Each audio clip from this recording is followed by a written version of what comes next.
السلام علیکم ورحمۃ اللہ وبرکاتہ۔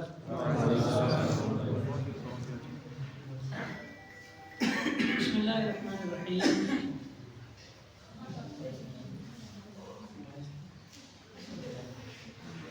الحمد للہ رب العالمین والصلاة والسلام علی سید الانبیاء والمرسلین وعلی آلہ وصحبہ اجمعین ومن تبعہم بإحسان الی یوم الدین وبعد۔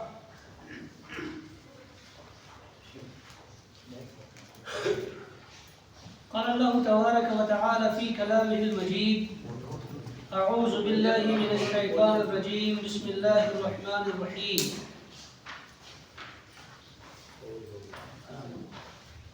فاعلم انہ لا الہ الا اللہ۔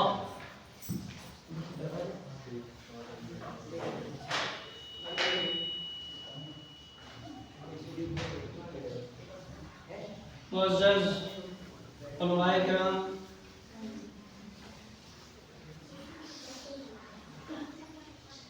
بزرگان دین، نوجوانان ملت، پیارے بچوں اور پردہ نشین ماں و بہنوں،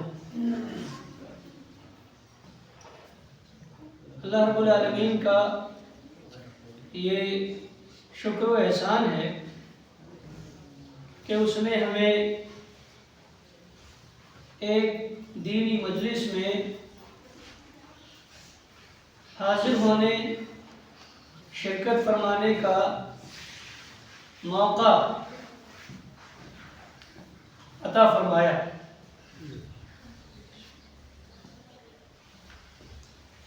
دینی مجلس میں حاضر ہونا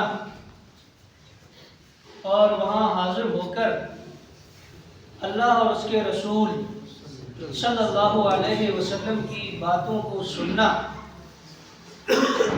یقیناً بڑی سعادت، خوش نصیبی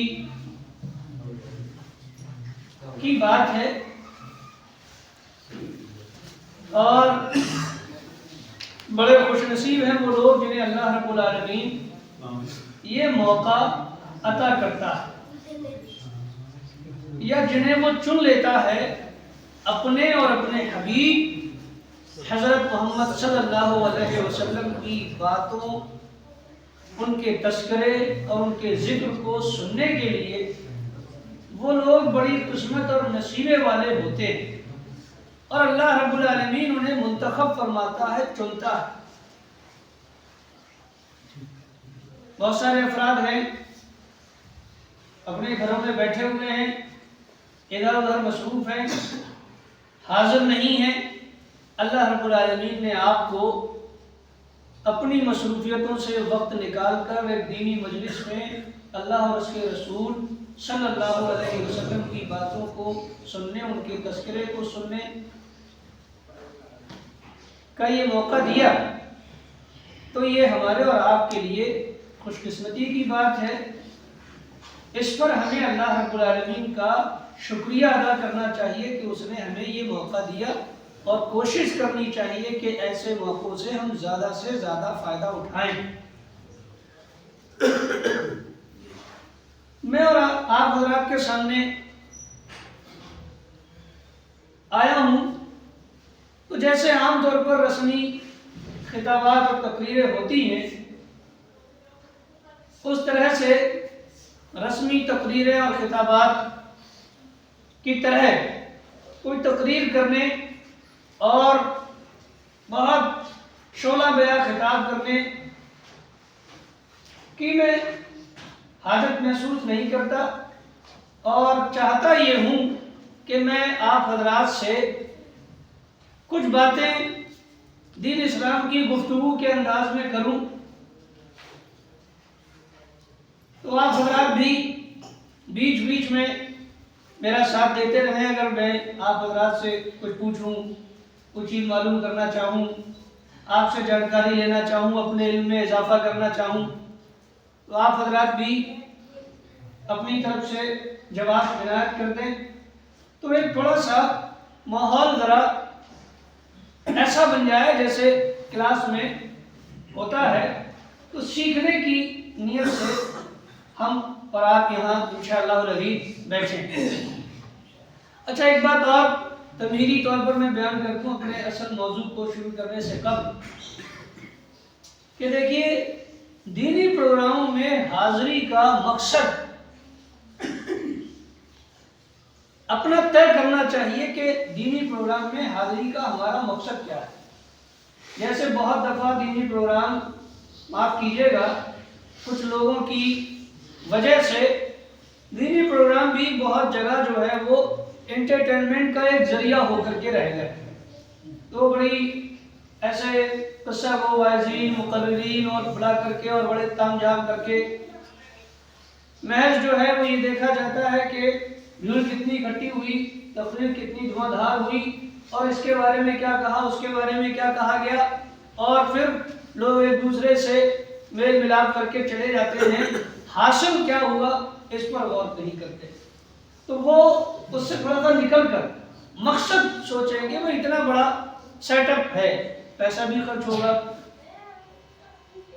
آپ حضرات اپنا وقت نکال کر کے آئے ہیں، آپ کا قیمتی وقت جا رہا ہے، میں دور سے چل کر کے آیا ہوں، بڑا وقت میرا بھی جا رہا ہے، تو یہ سب ایسا ہو کہ اس کا کوئی نتیجہ، مثبت نتیجہ ہمارے سامنے آئے، اور مثبت نتیجہ کیسے سامنے آئے گا اس کے لیے ہم اپنا مقصد یہ طے کریں کہ دینی مجلس میں ہمارے بیٹھنے کا مقصد کیا ہے، کہ ہم دین کی کچھ باتیں انشاءاللہ العزیز سنیں گے، سیکھیں گے، اور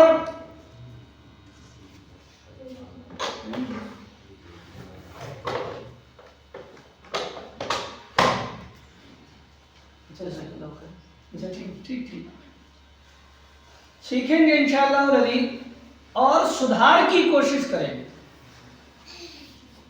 تو دو باتیں بنیادی ہو گئی ہماری حاضری کے مقصد میں، ایک تو یہ کہ ہم انشاءاللہ العزیز دینی باتیں، قرآن و سنت کی باتیں، اللہ اور اس کے رسول صلی اللہ علیہ وسلم کی باتیں انشاءاللہ العزیز سیکھیں گے، اور سیکھنے کے بعد جو ہے اس پر عمل کریں گے، اصلاح کریں گے اپنی، اگر ہمیں کہیں کوئی خامی نظر آ رہی ہوگی بیان کردہ باتوں کی روشنی میں، تو انشاءاللہ العزیز اس خامی کو دور کرنے کی کوشش کریں گے، انشاءاللہ العزیز کریں گے، انشاءاللہ العزیز انشاءاللہ۔ اللہ رب العالمین ہم نے جو ارادہ ابھی ظاہر فرمایا ہے اور جو مقصد ظاہر کیا ہے مسجد میں بیٹھ کر، پروردگار تیرے پاک گھر میں بیٹھ کر ہم نے یہ ارادہ ظاہر فرمایا ہے، اپنے مقصد کا اظہار کیا ہے، اے رب تجھ سے ہم دعا کرتے ہیں ہمارے اس مقصد کو پورا کرا، اور ہمارے اس ارادے کو پایہ تکمیل کو پہنچا دے، اور اس پروگرام کو اور یہاں ہونے والی باتوں کو ہمارے لیے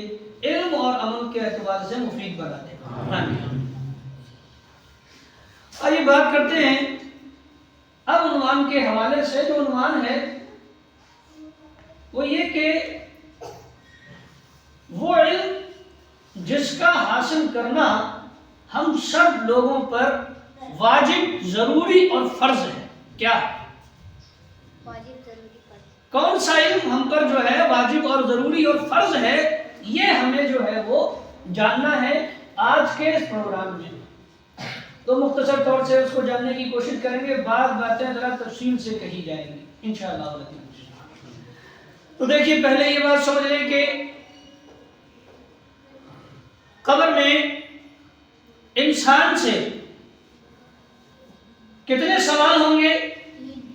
تین سوال ہوں گے۔ کتنے سوال ہوں گے انسان سے قبر میں؟ تین سوال ہوں گے۔ کیا سوال ہوں گے قبر میں؟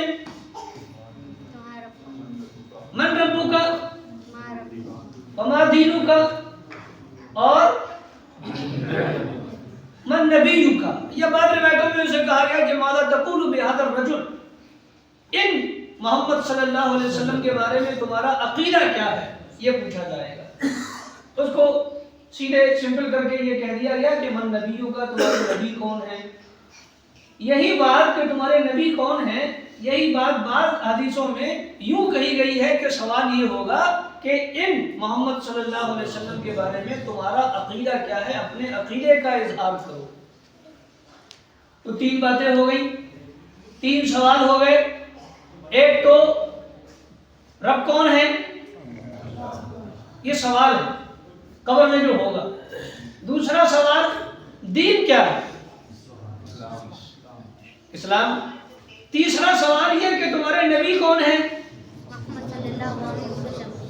تو یہاں تو جواب سب نے دے دیا، لیکن قبر میں جواب سب سے نہیں آئے گا. ایسا نہیں ہے کہ ابھی ہم نے رٹ لیا، یاد کر لیا کہ مولانا صاحب نے 3 سوال بتائے تھے کہ قبر میں 3 سوال ہوں گے، اور 3 سوال یہ والے ہیں کہ من ربو کا، اور تو اس کا جواب یہ ہے کہ ربی اللہ. اور سوال ہو کہ ما دینو کا، تو اس کا جواب یہ ہے دینی الاسلام. اور سوال یہ ہو کہ من نبیوں کا، تو جواب اس کا یہ ہے کہ نبی محمد صلی اللہ علیہ وسلم، یا صرف محمد صلی اللہ علیہ وسلم کہہ دوں. یہ آدمی نے رٹ لیے. اب وہ یہ سوچے کہ تم بہن کو رٹ لیے. بہت سمپل جواب ہے. 3 اتنے آسان ہلکے ہلکے کوشچن ہیں، اور ان کے جواب مجھے معلوم ہے، ابھی معلوم ہے. مولوی صاحب نے پوچھے تو میں نے بتا دیے، تو قبر میں ہی بتا دوں گا. ایسا نہیں ہے. قبر میں کون آدمی بتائے گا، یہ ہر آدمی نہیں بتا پائے گا. جیسے یہاں دنیا میں ایسے سارے لوگوں کو، بہت سارے لوگوں کو یہ جواب معلوم ہے، لیکن ضروری نہیں ہے کہ جن لوگوں کو یہ جواب معلوم ہو وہ قبر میں بتا بھی لے جائیں.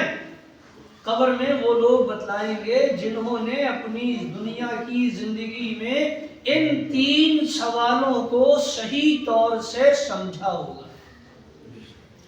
اور سمجھا ہوگا کہ جب یہ کہہ رہا ہے، سوال ہے من ربو کا، تمہارا رب کون ہے، وہ کہہ رہا ہے ربی اللہ، تو ربی اللہ کہنے کا مطلب کیا ہے یہ اس نے سمجھا ہوگا، اور اپنی زندگی میں ثابت کیا ہوگا کہ اس کا رب اللہ رب العالمین ہے. وہ جواب دے پائے گا قبر میں.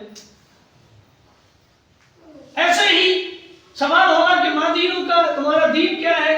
تو جس آدمی نے اسلام دنیا کی زندگی میں جانا، سمجھا، برتا، عملی طور سے اس کو کر کے دکھایا، کیا، وہ آدمی قبر میں بتا پائے گا کہ میرا دین اسلام ہے.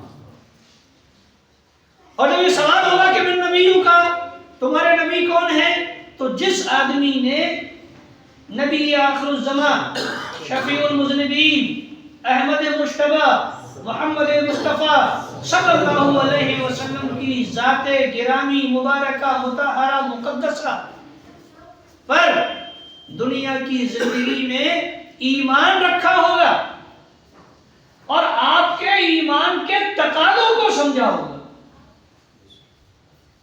ایک ہے ایمان رکھنا، اس کا اپنا ایک مفہوم ہے، اور دوسرا ہے ایمان کے تقاضوں کو سمجھنا کہ ایمان کا تقاضا کیا ہے. اللہ پر ایمان کا کیا تقاضا ہے، اسلام کو دین ماننے کا تقاضا کیا ہے، اور رسول اللہ صلی اللہ علیہ وسلم کو نبی ماننے کا تقاضا کیا ہے. یہ اس نے سمجھا، جانا. کیا مطلب ہے رسول اللہ صلی اللہ علیہ وسلم کو نبی ماننے کا، پیغمبر ماننے کا، رسول ماننے کا؟ کیا مطلب ہے، کیا لازم آتا ہے مجھ پر؟ رسول اللہ صلی اللہ علیہ وسلم کو نبی ماننے سے مجھ پر کیا لازم آتا ہے، یہ اس نے جانا ہوگا، سمجھا ہوگا، اور کر کے دکھایا ہوگا. اپنی زندگی میں عملی طور سے برتا ہوگا، اور عملاً اس کا اظہار کیا ہوگا. قبر میں وہ بتا پائے گا من نبیوں کا کے جواب میں کہ نبی محمد صلی اللہ علیہ وسلم. اور جو آدمی نہیں بتا پائے گا، ان سوالوں کے جواب نہیں دے پائے گا، تو جو منکر نکیر سوال کرنے کے لیے آئیں گے وہ اس سے کیا کہیں گے؟ ایک آدمی جواب نہیں دے پا رہا ہے ان سوالوں کے. قبر میں سوال تو ہونے ہیں، اب یہ جواب نہیں دے پا رہا ہے. اب اس نے جواب نہیں دیے تو منکر نکیر کیا کہیں گے اس سے؟ حدیث شریف میں فرمایا گیا کہ منکر نکیر اس سے کیا کہیں گے. معلوم ہے آپ حضرات میں سے کسی کو، نور بھائی اور جو علماء کرام ہیں وہ مخاطب نہیں ہے، عام حضرات، کوئی اور اگر عالم ہو تو میں معذرت چاہتا ہوں، مجھے معلوم نہیں ہے، لیکن علماء مخاطب نہیں ہے، عوام جو ہے وہ مخاطب ہے. تو کیا کہیں گے منکر نکیر اس سے جو آدمی جواب نہیں دے پائے گا؟ چلیے ہم بتاتے ہیں، حدیث شریف میں یہ کہا گیا ہے، رسول اللہ صلی اللہ علیہ وسلم نے فرمایا کہ منکر نکیر اس سے یہ کہیں گے ما دریت ولا تلیت۔ ایک آدمی جس نے جواب نہیں دیا، جس کو جواب معلوم نہیں ہے، وہ جواب نہیں دے پا رہا ان کا، وہ کہے گا ہاں ہاں لا ادری، میں تو جانتا نہیں کہ یہ کون ہے، رب کون ہے نہیں جانتا، حالانکہ دنیا میں وہ کسی نہ کسی کو رب مانتا رہا ہوگا، کیونکہ اکثر لوگ ملحدین کو الگ کو چھوڑ کر کے، زنادقہ کو چھوڑ کر کے، تمام لوگ چاہے وہ کسی دھرم کے ماننے والے کیوں نہ ہو، کسی نہ کسی کو تو رب مانتے ہی ہے نا۔ ہم اللہ کو اپنا رب مانتے ہیں، دوسرے لوگ کسی اور کو اپنا رب مانتے ہیں، تو کسی نہ کسی کو تو رب مان رہے ہیں۔ لیکن قبر میں وہ جواب کیا دیں گے؟ ان سے پوچھا جائے گا من ربک کا، وہ کہیں گے ہاں ہاں لا ادری، ہائے افسوس ہمیں معلوم نہیں کہ رب کون ہے، جبکہ دنیا میں انہیں معلوم تھا، وہ اپنا رب کسی نہ کسی کو مانتے تھے، لیکن قبر میں یہ کہیں گے کہ ہمیں معلوم نہیں۔ ایسے ہی پوچھا جائے گا کہ تمہارا دین کیا ہے، اس کا جواب بھی یہ دیں گے ہاں ہاں لا ادری، ہائے افسوس ہم نہیں جانتے، حالانکہ دنیا میں کوئی نہ کوئی دین تو ان کا تھا نا، کوئی عیسائی مذہب سے ہوگا، کوئی یہودی مذہب سے ہوگا، کوئی کسی اور مذہب سے ہوگا، دنیا میں کسی نہ کسی مذہب کا ماننے والا تو تھا نا وہ، یا بظاہر اسلام کا ہی دعوے دار تھا، لیکن قبر میں یہ نہیں کہے گا کہ میرا مذہب یہ ہے، جو دنیا میں اس کا تھا وہ مذہب نہیں بتائے گا، یاد ہی نہیں آئے گا اسے، وہ کہے گا ہاں ہاں لا ادری، مجھے معلوم نہیں کہ میرا مذہب کیا ہے۔ ایسے ہی پوچھا جائے گا نبی صلی اللہ علیہ وسلم کے بارے میں، تو وہ بھی کبھی بھی یہ کہے گا کہ مجھے معلوم نہیں۔ تو اس سے منکر نکیر یہ کہیں گے جب وہ ان سوالوں کے جوابات نہیں دے پایا اور اپنی لا علمی ظاہر کی، تو منکر نکیر اس سے یہ کہیں گے ما دریت ولا تلیت، کہ نہ تو تم نے جاننے کی کوشش کی اور نہ تم نے خود پڑھا۔ اللہ رب العالمین نے تو اپنی کتاب بھیجی تھی نا، پیغمبروں کے ذریعہ، پیغمبر آخری پیغمبر نبی آخر الزمان حضرت محمد مصطفیٰ صلی اللہ علیہ وسلم کی زبانی اپنی آخری کتاب بھیجی تھی نا، تو تم نے خود وہ کتاب نہیں پڑھی، اور اگر نہیں پڑھی تو کسی سے معلوم بھی نہیں کیا، جانا بھی نہیں تم نے، تو جاننا ضروری ہے، جاننا ضروری ہے۔ آپ اگر نہیں پڑھ سکتے پہلے تو پڑھیں، اور اگر پڑھنا سیکھ بھی لیا تو بھی آپ کو کہیں نہ کہیں کسی نہ کسی استاد سے پوچھنے کی، عالم سے، فاضل سے پوچھنے کی ضرورت پڑے گی، جہاں ضرورت پڑے گی وہاں آپ پوچھیں گے، اور نہیں پڑھ سکتے تو پھر ڈائریکٹلی پوچھیں علماء سے۔ کیوں نہیں پوچھا آپ نے؟ سیکھا کیوں نہیں؟ جانا کیوں نہیں؟ تمہاری ذمہ داری تھی کہ تم جانتے۔ کیا جانتے؟ تین باتیں جانتے۔ یہ تین سوال جو ہو رہے ہیں قبر میں، ان تین باتوں کو تم جانتے، تمہاری ذمہ داری تھی۔ تو رب کو جاننا ضروری، دین اسلام کو جاننا ضروری، اور محمد اکرم صلی اللہ علیہ وسلم کو جاننا ضروری۔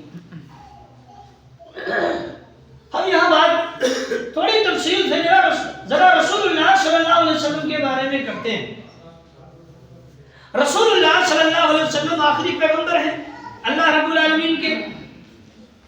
قرآن مجید میں کتنے پیغمبروں کا نام لے کر کے ذکر کیا گیا؟ 25۔ الحمدللہ جانکاری ہے آپ لوگوں کو۔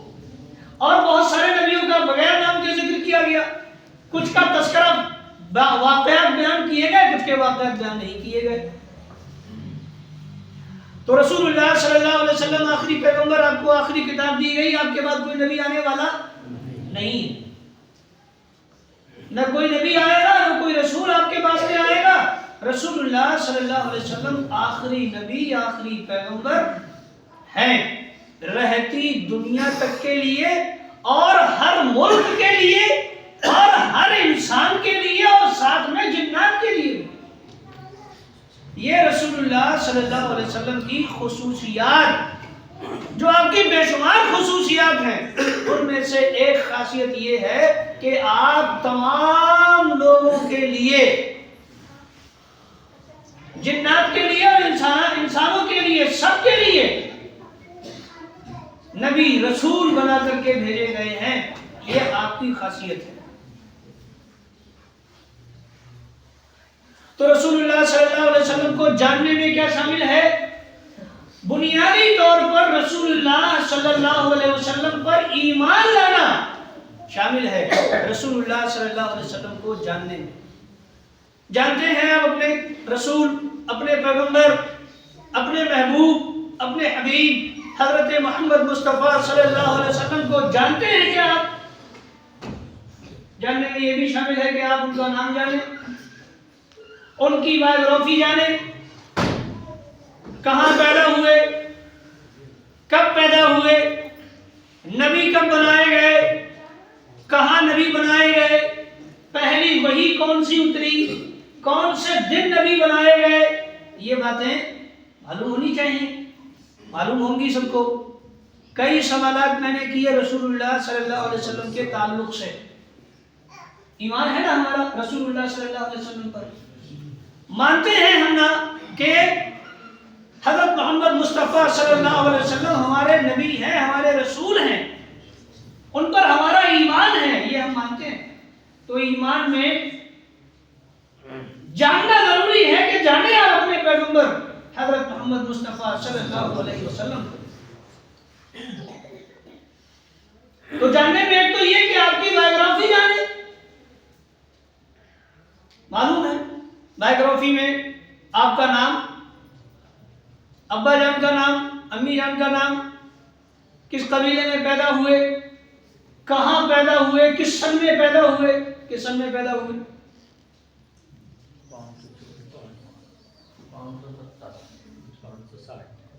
571 اور ایک عام الفیل، ایک عام الفیل یعنی جو ہاتھیوں والا قصہ ہے ابرہہ کا، اس کو تقریباً 1 سال ہو رہا تھا، تو ایک عام الفیل۔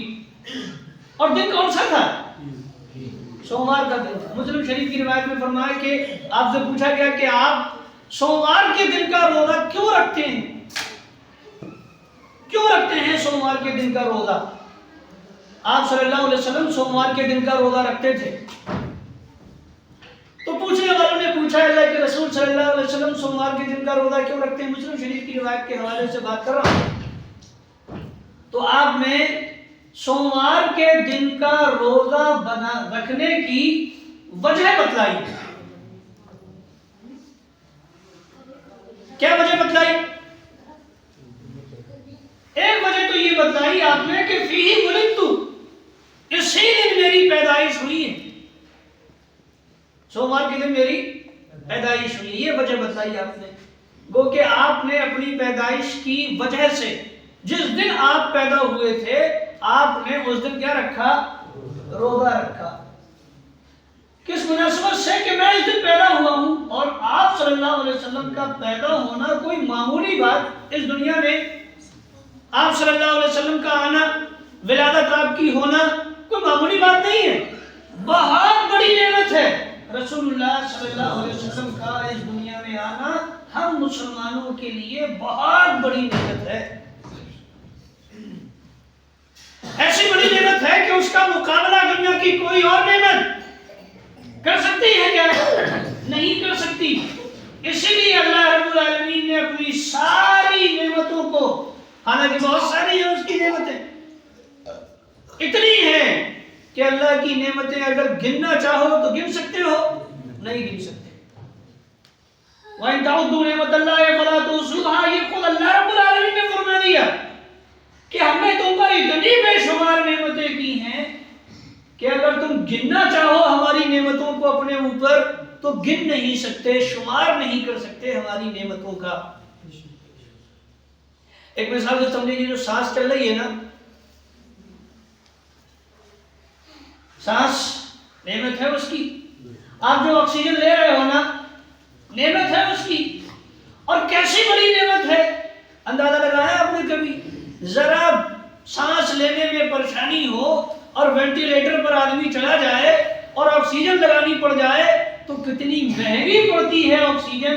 انسان اپنی ساری جمع پونجی خرچ کر کے آکسیجن کا سلنڈر لینا چاہتا ہے، لگانا چاہتا ہے۔ تو اہمیت کا اندازہ فری میں مل رہی ہے، کوئی پیسہ اللہ رب العالمین چارج کرتا ہے کیا؟ نہیں کرتا، اور ہر جگہ میں اثر ہے۔ تو بہت سی نعمتیں ہیں اس کی، گر نہیں سکتے، شمار نہیں کر سکتے، لیکن خاص طور سے اس نے اپنی جس نعمت کا احسان جتلایا، یہ کہا کہ دیکھو میں نے تم پر نعمت کی ہے، رسول اللہ صلی اللہ علیہ وسلم کا بیان کرتے ہوئے اپنی نعمت کا اظہار فرمایا۔ لقد من اللہ علی المؤمنین اذ بعث فیہم رسولا من انفسہم، اللہ رب العالمین نے خاص طور سے مومنوں پر یہ احسان کیا ہے کہ ان میں ایک رسول حضرت محمد صلی اللہ علیہ وسلم بھیج دی، تو بڑی نعمت ہے۔ تو رسول صلی اللہ علیہ وسلم نے فرمایا کہ میں سوموار کے دن پیدا ہوا تھا، اس لیے ولادت میری ہوئی تھی، اس لیے روزہ رکھتا ہوں، اور فرمایا کہ اسی دن مجھ پر قرآن نازل ہوا تھا، مجھے نبی بنایا گیا تھا، اسی دن پیغمبر بنایا گیا تھا، اسی دن مجھ پر قرآن نازل ہوا تھا، اس لیے میں سوموار کا روزہ رکھتا ہوں۔ تو سوموار کا روزہ رکھنے کی وجہ سمجھ میں آ گئی؟ ایک تو یہ کہ آپ صلی اللہ علیہ وسلم کی ولادت و سعادت ہے اس دن، اور دوسری بات یہ کہ رسول صلی اللہ علیہ وسلم نبی بنائے گئے تو بھی اسی دن بنائے گئے۔ آپ کو جو وحی پہلی آئی کہاں پر آئی؟ غار حرا میں آئی، الحمدللہ۔ تو غار حرا میں آپ پر پہلی وحی آئی، اسی دن آئی۔ تو رسول اللہ صلی اللہ علیہ وسلم کے بارے میں یہ ساری باتیں جاننا، مکے میں جب آپ نبی بنائے گئے تو کتنے سال میں، کون سی عمر کیا تھی آپ کی اس وقت، اور کتنے سال آپ مدینہ مکہ میں رہے، کتنے سال آپ نے خفیہ تبلیغ کی، کتنے سال آپ نے اعلانیہ تبلیغ کی، اور کیا کیا مسائل اور مشکلات آپ کے سامنے مکہ کی زندگی میں آئے، اور کتنے بار لوگوں نے نعوذ باللہ رسول اللہ صلی اللہ علیہ وسلم کو جان سے مارنے کی پلاننگیں کی اور تدبیریں کی اور کوششیں کی، یہ جاننا چاہیے۔ پوری زندگی میں رسول اللہ صلی اللہ علیہ وسلم کو مخالفین نے اپنی ناپاک سازشوں کا شکار بنانے کی، اور آپ کو دنیا سے رخصت کرنے کی تقریباً 17 بار کوشش کی۔ کتنی بار کوشش کی؟ 17 بار۔ اب واقعات اگر بتائے جائیں گے تو بات بہت طویل ہو جائے گی، لیکن اتنا یاد رکھیں کہ دنیا میں جب تک رسول اللہ صلی اللہ علیہ وسلم باحیات رہے، مخالفین نے، معاندین نے، دشمنان نے رسول اللہ صلی اللہ علیہ وسلم کو 17 بار جو ہے اپنی ناپاک سازشوں کا شکار بنانے کی کوشش کی، لیکن ہر بار واللہ یعصمک من الناس، اللہ رب العالمین کا وعدہ تھا، یا رسول بلغ ما انزل الیک من ربک۔ دیکھیے اے اللہ کے رسول، کہہ رہا اللہ رب العالمین، اے رسول صلی اللہ علیہ وسلم، جو پیغام ہم نے آپ کو دیا ہے آپ لوگوں تک پہنچائیے بے دھڑک، بے خوف۔ واللہ یعصمک من الناس، اللہ آپ کی حفاظت کرے گا، اور جس کی حفاظت اللہ کر رہا ہو، ساری دنیا مل کر اس کا کچھ بگاڑنا چاہے تو بگاڑ سکتی ہے کیا؟ نہیں بگاڑ سکتی۔ عقیدہ سکھایا نا رسول اللہ صلی اللہ علیہ وسلم نے، کیا عقیدہ سکھلایا؟ وصیت کی، نصیحت کی۔ چھوٹے چھوٹے بچے ایسے جیسے ہمارے ہاں ہیں نا، تو اپنے بچوں کو بہت ساری باتیں سکھلاتے ہیں، رسول اللہ صلی اللہ علیہ وسلم بنیادی عقیدہ بچوں کو سکھلا رہے ہیں۔ بچہ ہے چھوٹا، اس کو نصیحت کر رہے ہیں، عقیدہ سمجھا رہے ہیں، سکھلا رہے ہیں۔ ہم کہتے ہیں جی بچہ ہے ابھی کیا سیکھ جائے گا، بڑا ہوگا۔ جب اسے سکھانے کی عمر ہوتی تو ہم نے سکھایا نہیں، اور جب سکھانا چاہ رہے ہیں تو وہ سیکھ نہیں رہا۔ تو یہ ہمارے ساتھ کیا ہو گیا ہے؟ ٹریجڈی ہو گئی ہے، المیہ ہو گیا ہے۔ کسی نے پڑھا دیا ہمیں، یار مولوی صاحب ابھی کہاں عمر ہے، ابھی تو بچہ ہے 6-7 سال 8-10 سال کا تو ہے، ابھی اس کے کھیلنے کودنے کے دن ہے، کھیل کود رہا ہے، آگے بڑھے گا کچھ سمجھ جائے گا۔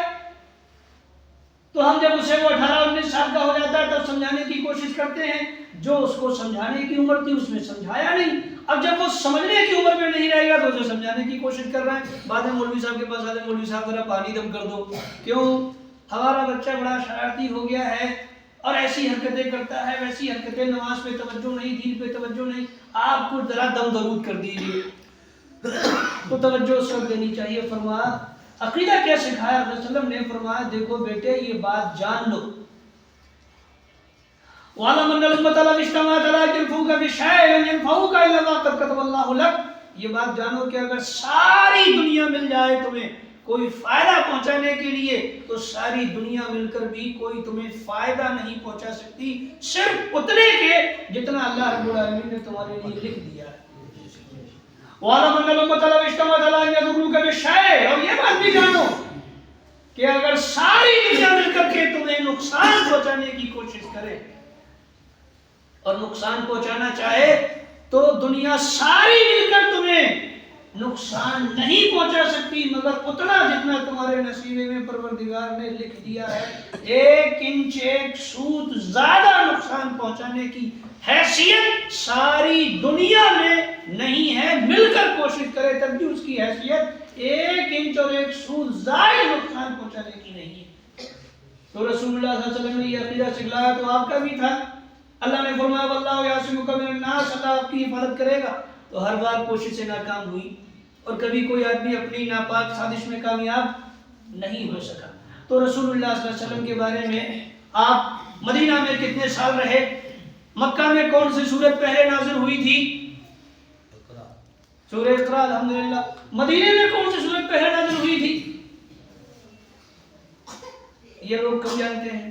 جب رسول اللہ صلی اللہ علیہ وسلم سفر ہجرت میں تھے اور مدینہ پہنچنے والے تھے تو سورہ مطففین کا نزول ہوا۔ کس کا نزول ہوا؟ سورہ مطففین کا۔ چونکہ جانکاری بھی علم بھی ہو اور سوالات بھی آپ سے اسی کیے جا رہے ہیں تو سورہ مطففین کی، اور پھر آپ پہنچے تو پھر سورہ بقرہ۔ تو یہ بات آپ کی جانکاری میں، تو رسول صلی اللہ علیہ وسلم کی بایوگرافی جو ہے، اور اگر سارے سوالات کے لیے وقت بہت لمبا ہو جائے گا۔ دوسرا یہ کہ رسول صلی اللہ علیہ وسلم پر ایمان کا مطلب کیا ہے، اس کے تقاضے کیا ہیں، یہ سمجھنا بہت ضروری ہے۔ تو رسول اللہ صلی اللہ علیہ وسلم پر ایمان کا مطلب تقاضا یہ ہے کہ ہم رسول اللہ صلی اللہ علیہ وسلم سے محبت کریں۔ یہ کیا ہے؟ ایمان کا تقاضا۔ سب سے پہلی بات تو یہ کہ ایمان لائیں آپ، ایمان اس بات پر کہ رسول اللہ صلی اللہ علیہ وسلم اللہ کے آخری رسول اور پیغمبر ہیں، آپ کے بعد کوئی رسول اور پیغمبر ہونے والا نہیں، اور آپ سچے رسول ہیں۔ اس یقین کے بعد اب اس کا تقاضا کیا ہے کہ رسول اللہ صلی اللہ علیہ وسلم سے کیا کی جائے؟ محبت کی جائے۔ یہ کیا ہے؟ ایمان کا تقاضا ہے، محبت کی جائے رسول اللہ صلی اللہ علیہ وسلم سے۔ کس طرح کی محبت اور کیسی محبت؟ کیسی محبت رسول اللہ صلی اللہ علیہ وسلم سے کرنی چاہیے؟ خود رسول اللہ صلی اللہ علیہ وسلم نے اپنی حدیث مبارک میں بیان فرمایا۔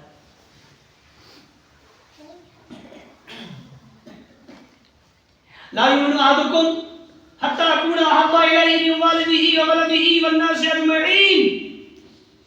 رسول اللہ صلی اللہ علیہ وسلم سے محبت کا معیار کیا ہے؟ کس طرح کی محبت ہوگی، کیسی محبت ہوگی، کس درجے کی محبت ہوگی، بیان فرمایا آپ صلی اللہ علیہ وسلم نے اس حدیث مبارکہ میں، اور فرمایا لا یؤمن احدکم، تم میں سے کوئی آدمی بھی ایمان والا نہیں ہو سکتا، مومن نہیں ہو سکتا، تم میں سے کوئی آدمی بھی مومن نہیں ہو سکتا، ایمان والا نہیں ہو سکتا۔ آپ ہیں نا ایمان والے؟ الحمدللہ ہے نا ایمان والے؟ اللہ رب العالمین ہمارے ایمان میں مزید پختگی تقویت عطا فرمائے اور ہمیں پکا سچا مومن بنا دے۔ کیا فرمایا رسول اللہ صلی اللہ علیہ وسلم نے کہ تم میں سے کوئی آدمی اس وقت تک مومن نہیں ہو سکتا، ایمان والا نہیں ہو سکتا، جب تک وہ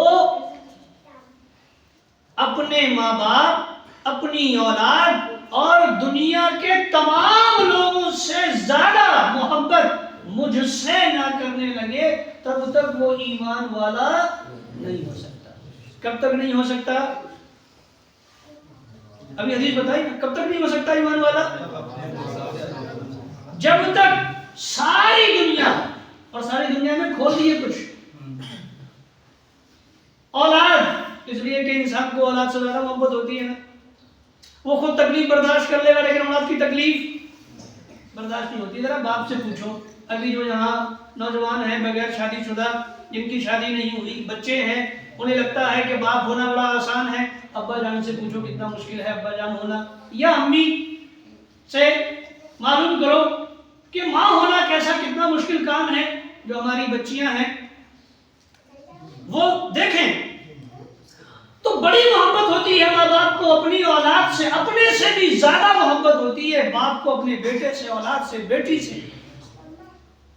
ہوتی ہے کہ نہیں ہوتی؟ جو اللہ رب العالمین نے جنہیں باپ بنایا ہے وہ جانتے ہیں، مائیں جانتی ہیں کہ انہیں اپنے سے زیادہ محبت کس سے ہے؟ اپنی اولاد سے. اسی لیے باپ بھوکا رہ لے گا، اپنی اولاد کو بھوکا رہنے نہیں دے گا. اور میں اکثر ایک بات کہتا ہوں، اللہ رب العالمین نے مجھے بھی بیٹیاں دی ہیں اور بیٹے بھی دیے ہیں. میں یہ بات جانتا ہوں تجربے کی روشنی میں کہ باپ سب گوارا کر لیتا ہے لیکن اپنی بیٹی کی آنکھ کا آنسو گوارا نہیں کر پاتا. یہ آپ سمجھیں کہ اس کا دل کٹ جاتا ہے. باپ اپنی بیٹی کی آنکھ میں آنسو گوارا نہیں کر پاتا، وہ چاہے جیسی حالات سے گزر جائے، کوئی پرواہ نہیں. تو بھائیو، سب سے زیادہ اپنی اولاد سے محبت کرتا ہے انسان خود سے زیادہ، اور پھر اپنے باپ اپنی ماں سے محبت کرتا ہے. تو رسول اللہ صلی اللہ علیہ وسلم نے کھول دیا، دیکھو مجھ سے محبت کرو گے تو کیسی کرو گے؟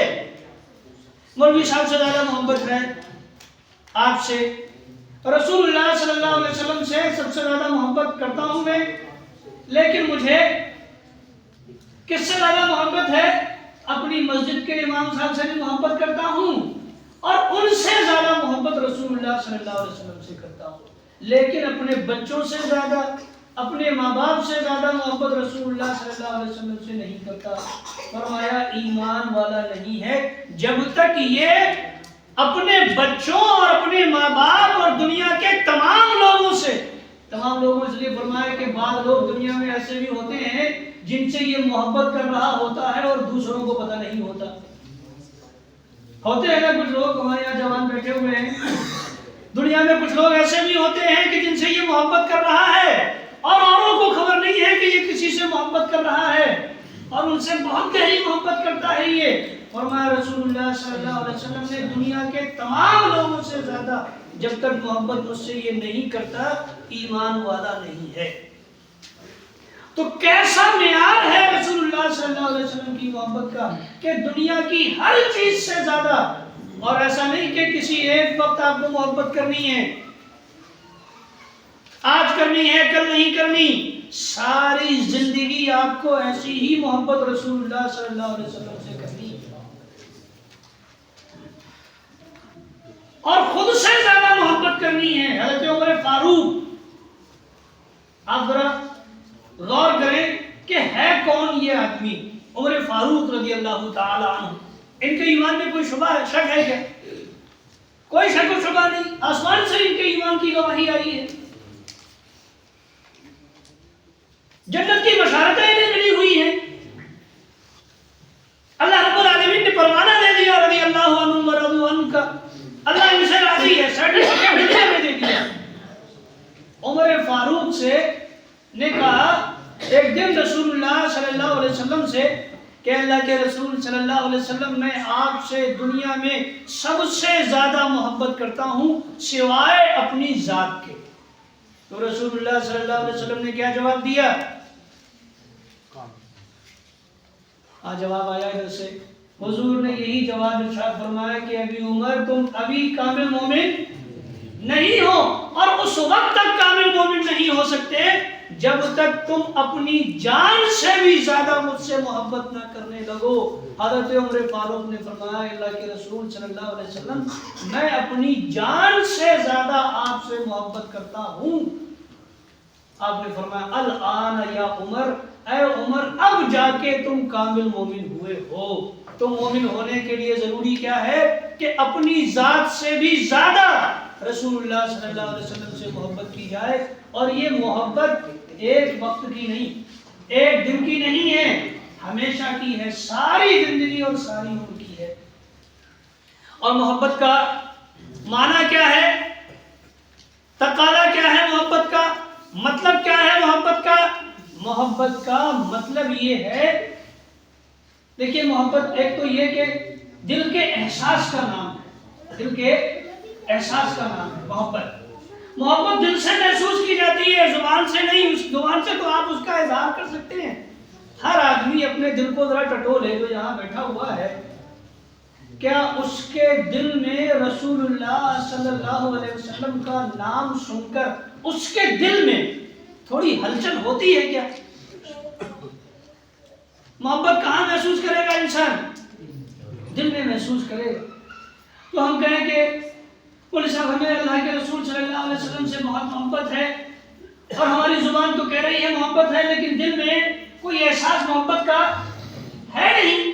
تو یہ محبت نہیں ہے بھائی، یہ خالی زبانی جمع خرچ ہے. محبت کہاں محسوس ہوگی؟ دل میں محسوس ہوگی. دل سے محسوس کی جانے والی چیز ہے. آپ اپنے دل کو ٹٹولیں، کیا واقعی آپ کا دل رسول اللہ صلی اللہ علیہ وسلم کے نام پر دھڑکتا ہے، ہلچل محسوس کرتا ہے؟ آپ کے دل میں ایک اشتیاق، ایک بھوک سی اٹھتی ہے رسول اللہ صلی اللہ علیہ وسلم کا نام سن کر، اور آپ کو کچھ کسی طرح کی بے چینی محسوس ہوتی ہے کیا رسول اللہ صلی اللہ علیہ وسلم کا نام سن کر؟ اور آپ کا ذکر آنے پر آنکھیں نم ہو جاتی تھیں رسول اللہ صلی اللہ علیہ وسلم سے محبت کرنے والوں کی. واقعات کی طرف میں نہیں جاتا. تو ایک تو یہ کہ محبت دل میں پائے جانے والے جذبے کا نام ہے. میں اپنے دل سے محسوس کروں، جیسے میں اپنے بچے کی محبت اپنے دل میں محسوس کرتا ہوں، درد اس کا محسوس کرتا ہوں، ویسے اپنے رسول صلی اللہ علیہ وسلم کے لیے اپنے دل میں محبت محسوس کروں. اور دوسرا لازمہ محبت کا جو ہے وہ یہ کہ رسول اللہ صلی اللہ علیہ وسلم کی اطاعت اور فرما برداری کو ضروری خیال کیا گیا. محبت کا معنی کیا ہے؟ محبت کیا چاہتی ہے؟ جیسے ہمیں محبت ہوتی ہے تو اس کے بتائے ہوئے سارے کاموں کو کرنے میں ہمیں بڑی خوشی محسوس ہوتی ہے، اور ہم اس کے کاموں کو کرنے میں ترجیح دیتے ہیں اور دوسرے کاموں کو. پہلے کس کے کام کریں گے؟ جس سے ہم محبت محسوس کرتے ہیں پہلے ہم اس کے کاموں کو کرتے ہیں، باقی کام کیا کریں گے؟ سائڈ کر دیں گے. اپنا کام بھی سائڈ کر دیں گے اور دوسروں کا کام سائڈ کر دیں گے. جس سے ہم محبت کرتے ہیں سچی محبت، اس کے کام کو پہلے کریں گے اور اس کا کام کرنے میں ایک طرح کی خوشی اور سرور اور اطمینان محسوس کرتے ہیں. یہی بات رسول اللہ صلی اللہ علیہ وسلم کے لیے ہونی چاہیے کہ ہم کیا کریں؟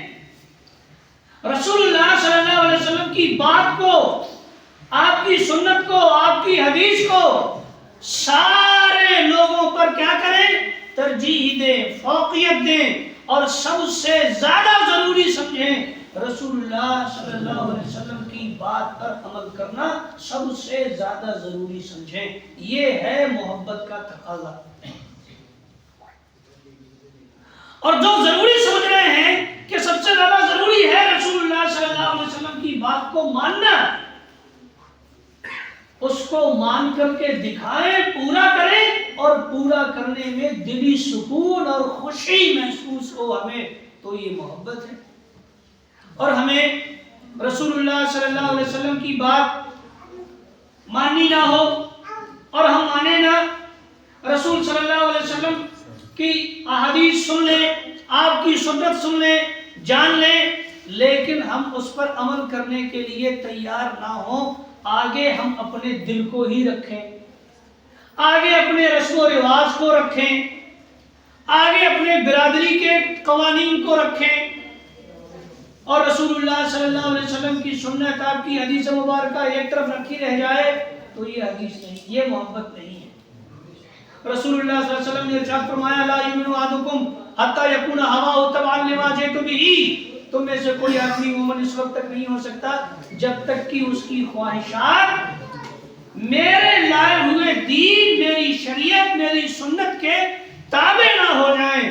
یعنی وہ عمل کرے میرے دین، میری سنت، میری شریعت کے مطابق، اپنی خواہشات کو چھوڑ دے اور اپنی خواہشات کو میری حدیث، میری سنت کے تابع کر دے. یہ محبت ہے. تو ہم لوگ غور کریں، کیا ہم رسول اللہ صلی اللہ علیہ وسلم سے ایسی محبت کرتے ہیں کیا ہمارے یہاں سنت پر عمل، حدیث پر عمل، رسول اللہ صلی اللہ علیہ وسلم کے طور طریقوں پر عمل پایا جاتا ہے؟ اور کیا ہم رسول اللہ صلی اللہ علیہ وسلم کی بات کو سب سے زیادہ اہمیت دیتے ہیں؟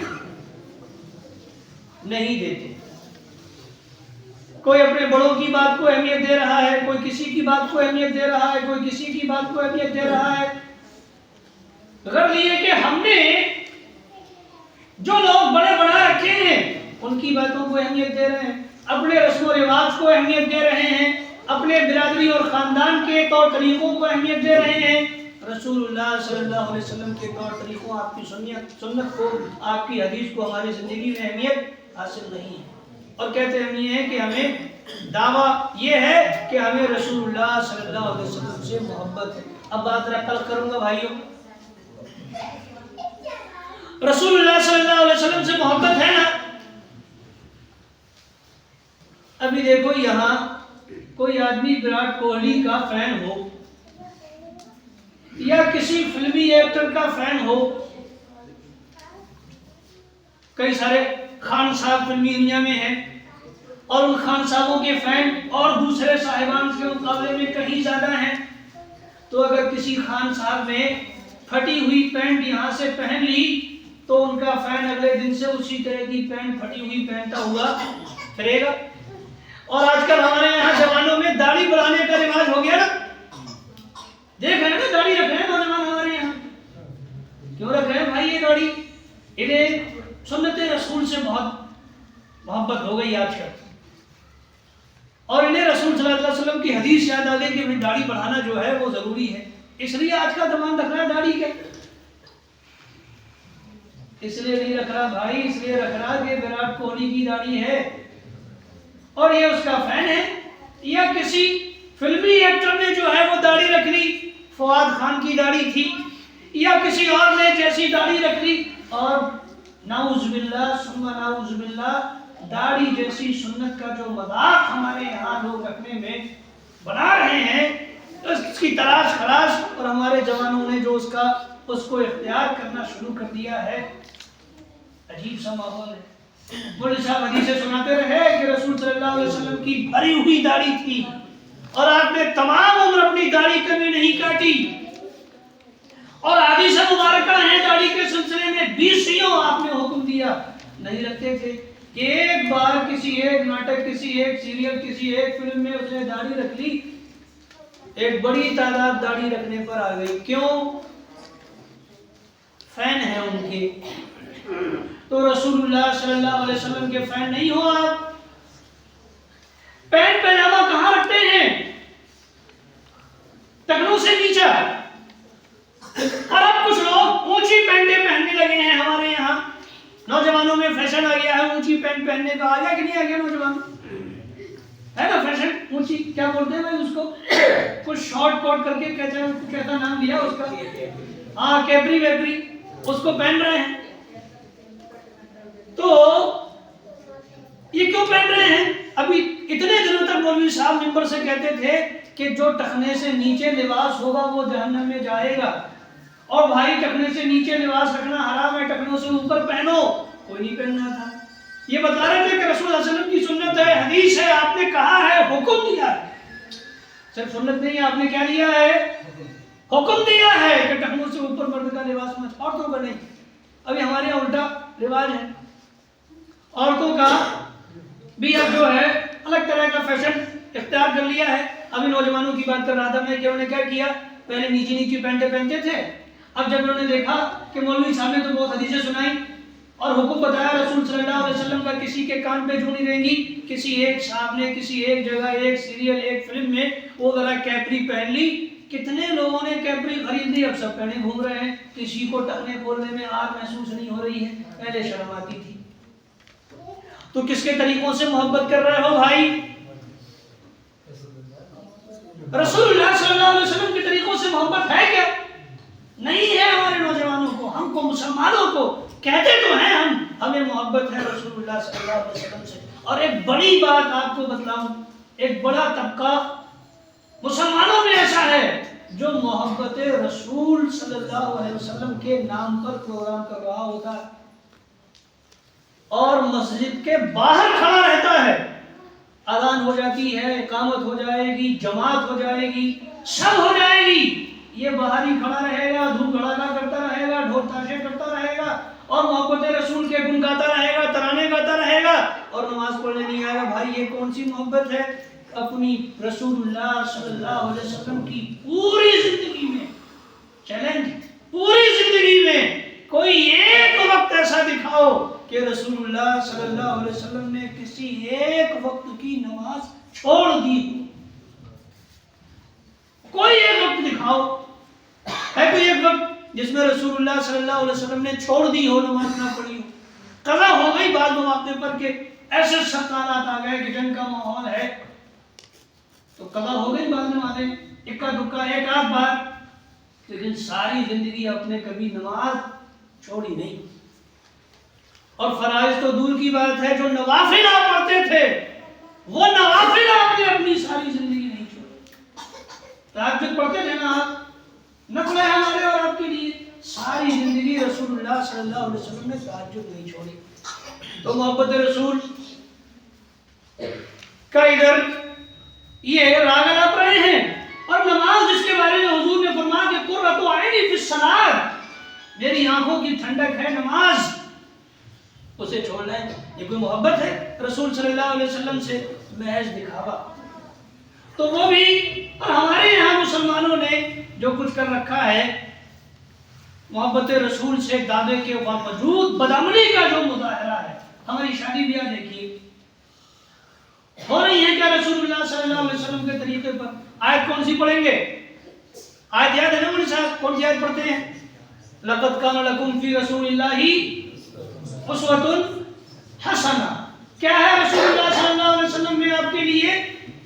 بہترین نمونہ ہے، بہترین آئیڈیل ہے رسول اللہ صلی اللہ علیہ وسلم کی ذات گرامی۔ اب بات ایک دوسری طرف بھی کروں گا، پھر اس پر آؤں گا۔ دیکھو بھائیو، آپ مسلمان ہیں نا؟ الحمدللہ مسلمان ہیں۔ اچھا یہ بتاؤ کہ آپ حضرات کو یہ بات معلوم ہے کہ نواقض اسلام کیا ہیں؟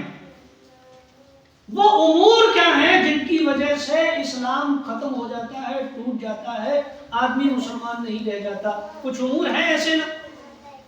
تو کتنی چیزیں ہیں نواقض اسلام؟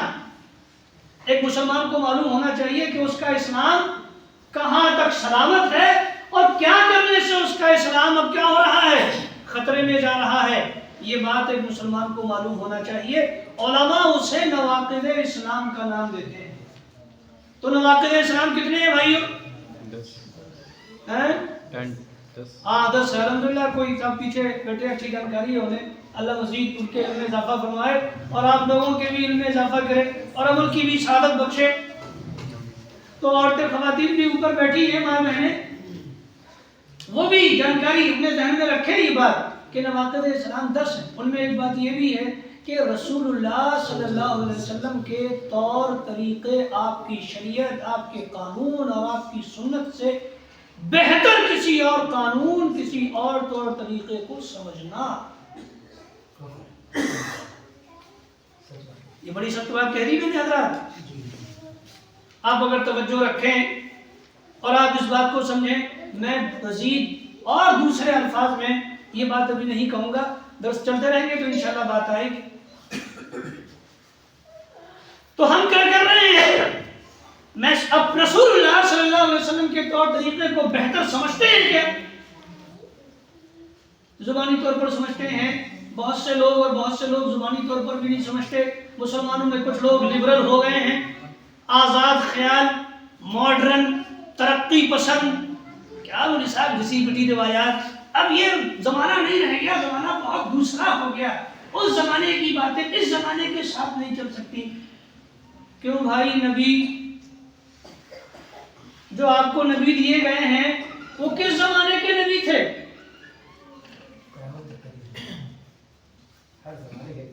کس زمانے کے نبی تھے بھائی؟ اپنے زمانے سے لے کر کے اب ہر زمانے کے نبی ہیں صلی اللہ علیہ وسلم۔ اور آپ کا دین کس زمانے کا دین ہے؟ صرف آپ کے زمانے کا دین ہے یا قیامت تک کے لیے دین ہے؟ تو ہم کیا کہہ رہے ہیں؟ ہم تو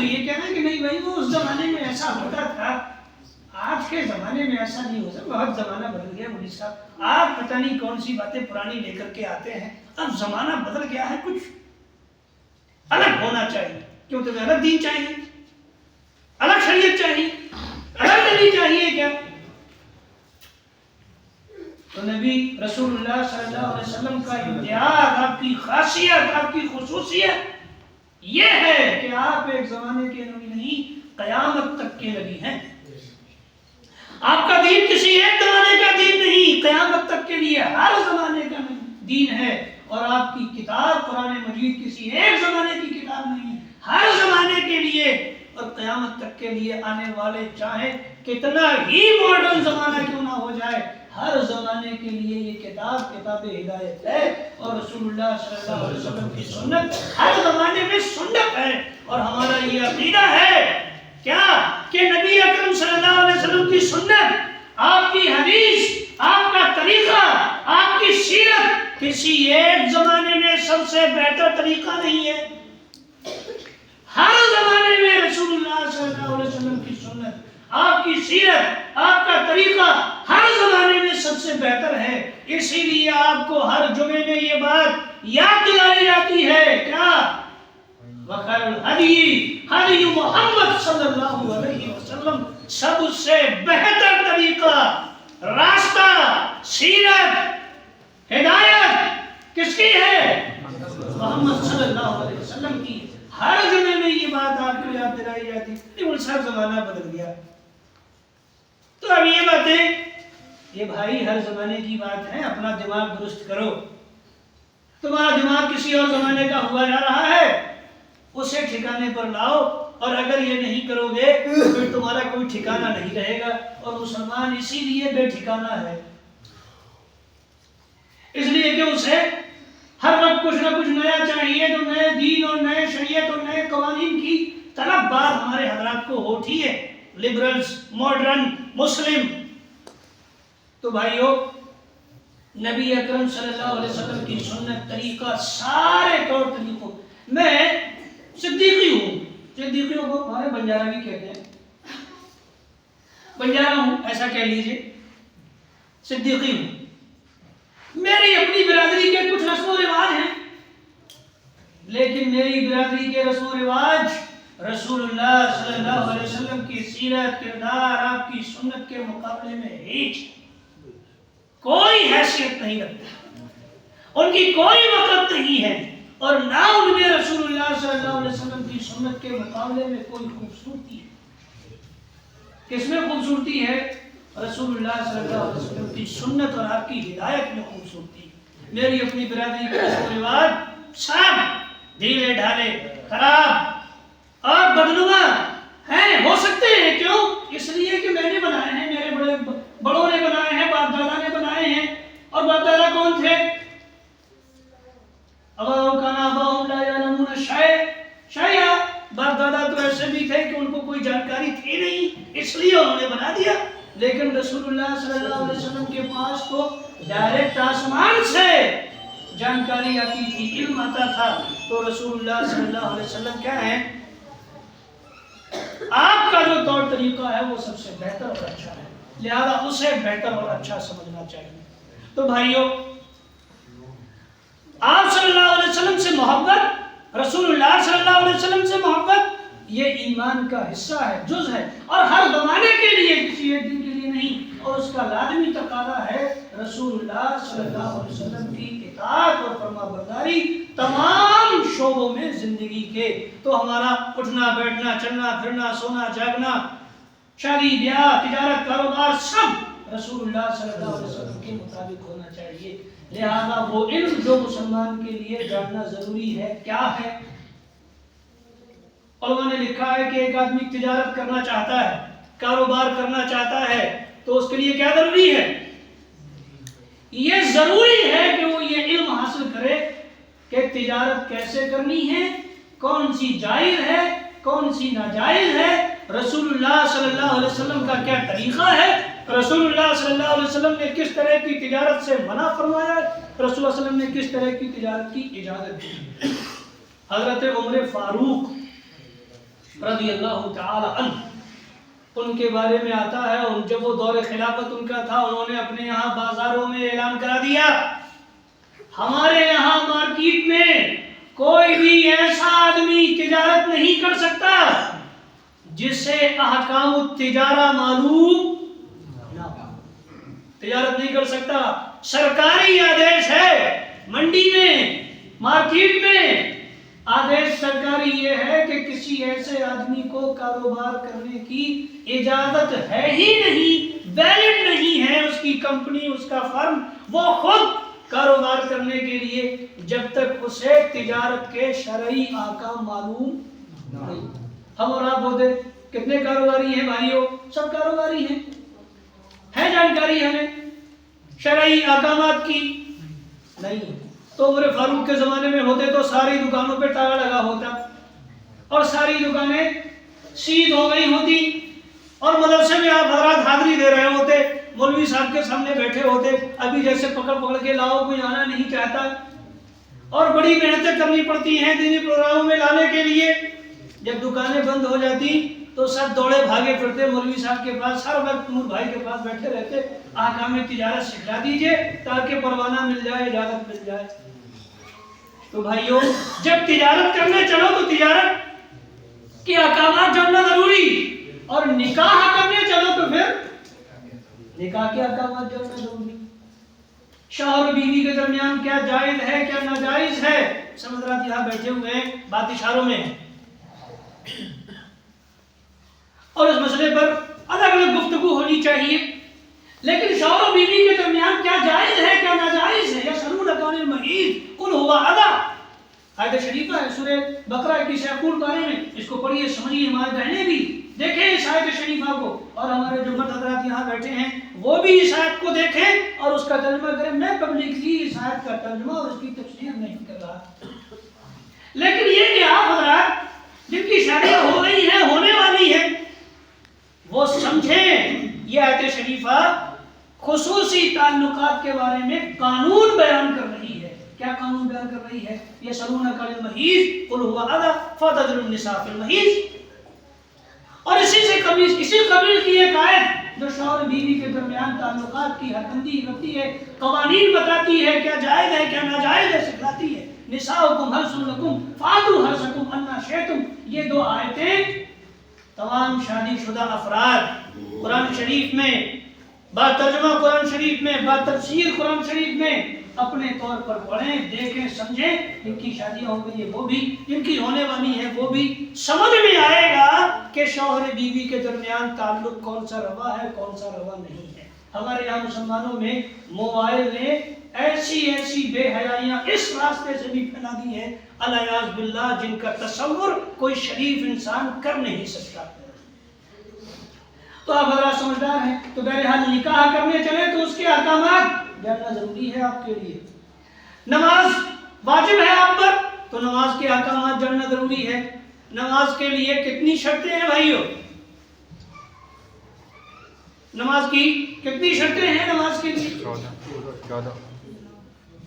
آپ کوئی 9 کہہ رہا ہے، کون کہہ رہا ہے 9؟ الحمدللہ، چلو چھوٹا بچہ ہے، اس نے 9 بتائی، 9 شرطیں ہیں۔ بعد میں فاضل اوقات نے اس کو 10 بتلایا۔ تو کچھ شرطیں نماز کے وجوب کی ہیں اور کچھ شرطیں نماز کے صحیح ہونے کے لیے ہیں۔ نماز ان شرطوں کے ساتھ صحیح ہوگی، یہ شرطیں پائی جائیں گی، کنڈیشن سپلائی اللہ رب العالمین نے کر رکھی ہے، رسول صلی اللہ علیہ وسلم نے کر رکھی ہیں، کنڈیشن سپلائی ہے، یہ شرطیں پائی جائیں گی تو نماز درست ہوگی۔ تو مسلمان کو چاہیے کہ وہ جانے کہ کون سی شرطیں ہیں نماز کے صحیح ہونے کے لیے، یہ جاننا ضروری ہے مسلمان کے لیے۔ اچھا، وضو نماز کے لیے ضروری ہے کہ نہیں ضروری؟ تو وضو کیسے کیا جائے گا یہ جاننا چاہیے۔ بہت سے لوگوں کو وضو کا صحیح طریقہ معلوم نہیں ہے، بہت ساری چیزیں وضو کی چھوڑ دیتا ہے انسان۔ وضو کا صحیح طریقہ جاننا ضروری ہے، اس لیے کہ وضو کے بغیر نماز نہیں ہوتی، شرط ہے وضو۔ تو وضو صحیح کرنے، وضو کرنے کا صحیح طریقہ آنا چاہیے۔ پوچھا جائے کسی سے طریقہ وضو کرنے کا،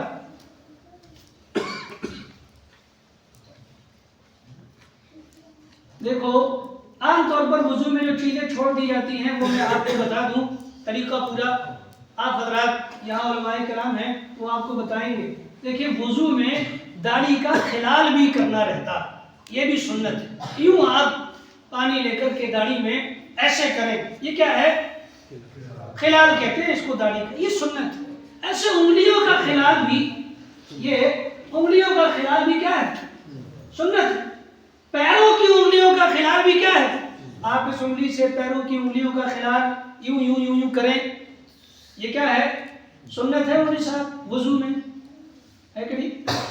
سنت ہے، خلال کرنا چاہیے، اس سے غفلت. اچھا، ناک میں پانی چڑھانا بہت ضروری کام ہے وضو کا، لیکن ناک میں پانی چڑھانے میں کیا ہے؟ لوگ غفلت کا شکار ہیں. کیا کرتے ہیں؟ حضرات نے پانی یوں لیا اور ایسے لے کر کے یوں ناک کو دکھایا اور واپس ایسے گرا دیا، اور کیا سمجھتے ہیں کہ بھیا ہم نے تو ناک میں پانی ڈال دیا. اب دیکھو یہ بھی مسلمان کا ایک دماغ کی، ہمارے انسانوں کا، مسلمانوں کا دماغ کیا ہے. کسی نے بتا دیا، کسی بابا نے، نام نہیں رہتا آپ سمجھ جائیں گے، دوائیں بیچتے ہیں. ایک بابا نے بتا دیا، دواؤں بیچنے والے ایک بابا نے جو بڑے مشہور ہیں، کہ بھائی دیکھو ناک میں پانی چڑھانے سے یہ طبی فائدے ہوتے ہیں، زکام نہیں ہوگا، دماغ فریش رہے گا، اور بیماری نہیں ہوگی، یہ بیماری نہیں ہوگی. دسیوں بتا دی کہ ناک میں پانی چڑھانے کے یہ فائدے. انہوں نے ناک میں پانی چڑھانے کے لیے ایک لوٹا بھی نکال دیا. ایسے چھوٹا سا لوٹا آتا، اس میں پانی ہو، اس میں ٹوٹی چھوٹی تھی، ایسے ناک کے نتھرے میں لگا لو اور کیا کرو، چھوڑ دو تو پانی چلا جائے گا. اب کیا کر رہا ہے؟ انہوں نے بتا دیا کہ کبھی زکام نہیں ہوگا، دماغ فریش رہے گا، یہ میڈیکل فائدہ ہوگا. اب لوٹا خرید کے لایا، اب ناک میں پانی چڑھا، اور وضو میں نہیں چڑھا رہا تھا. کیا کر رہا تھا؟ یوں پانی لیا اور یوں ناک پہ ایسے ذرا دکھایا ناک کو اور یوں گرا دیا. ایسا کرنے سے وضو ہوتا ہے کیا؟ اور ابھی سردیوں میں تو الحمدللہ چل رہی اور بڑھے گی تو اور مشکل پیش آئے گی لوگوں کو، تو وہ کیا کریں گے؟ ناک کو پانی لگانا ذرا دشوار بھی ہوتا ہے، لیکن آج کل اتنی سہولتیں ہیں بھائیوں. ثم لتسألن یومئذ عن النعیم. یاد کرو یہ بات اللہ رب العالمین نے کس سے کہی؟ جن کے یہاں سہولتیں نہیں ہیں. کس کا پانی آ رہا ہے مولوی صاحب؟ کنویں کا پانی، چشمے کا پانی، سردیوں میں بھی، گرمیوں میں بھی. تو سردیوں میں کیسا نکل رہا ہے اس کا پانی؟ ہلا ولا لو تو کچھ گرم آتا ہے، ٹھنڈا بھی رہتا ہے. اور مدینے میں جو پانی رکھتے تھے لوگ مشکلوں میں، مدینے کی راتیں سرد ہوتی ہیں، رکھا ہوا پانی سرد ہو جاتا ہے، ٹھنڈا ہو جاتا ہے. اسی رکھے ہوئے پانی سے جو مٹکوں میں مشکلوں میں رکھا ہوا ہے، رات میں ٹھنڈا ہو گیا، فجر میں لوگ وضو کر رہے ہیں ٹھنڈے پانی سے. گرم پانی کی سہولت ہے نہیں، آپ کے پاس تو کیا ہے؟ سہولت ہے ساری قسم کی. ان سے فرمایا کہ تم سے اپنی نعمتوں کے بارے میں سوال کروں گا تو تم سے سوال نہیں ہوگا نعمتوں کے بارے میں، تمہارے پاس تھوڑی نعمتیں. تو بھائیو یہ وضو میں کوتاہی ہے ہماری. وضو درست ہونا نماز کے لیے، تو کیسے درست ہوگا؟ یہ سارے لوگ وضو کرنا سیکھو. اچھا وضو کیسے ٹوٹ جاتا ہے؟ ناقض وضو جاننا بھی ضروری ہے، طہارت کے مسائل جاننا بھی ضروری ہے. ہمارے لوگوں کو، بھائیوں کو، کچھ لوگوں کو غلط فہمی ہے، طہارت کے مسائل جانتے نہیں. ان سے کہو جی صاحب بات مختصر کروں گا، طہارت کے مسائل نہیں معلوم تو کیا کریں گے؟ ان سے پوچھو، کہو ارے بھائی نماز پڑھ لو. ان سے ناپاک ہو. کیا ناپاک ہو؟ ان سے پیشاب کو گیا تھا، استنجا نہیں کیا. اب یہ کیا ایسا ناپاک ہے کہ نماز نہیں پڑھ سکتا؟ اور یہ کیا ایسی ناپاکی ہے کہ جس کے لیے غسل ضروری ہے؟ تو یہ جاننا چاہیے مسلمان کو کہ کس طرح کی ناپاکی سے پاک ہونے کے لیے غسل ضروری ہے، اور کس طرح کی ناپاکی سے پاک ہونے کے لیے صرف وضو ضروری اور کافی ہے، وضو کرنے سے پاک ہو جاتا ہے.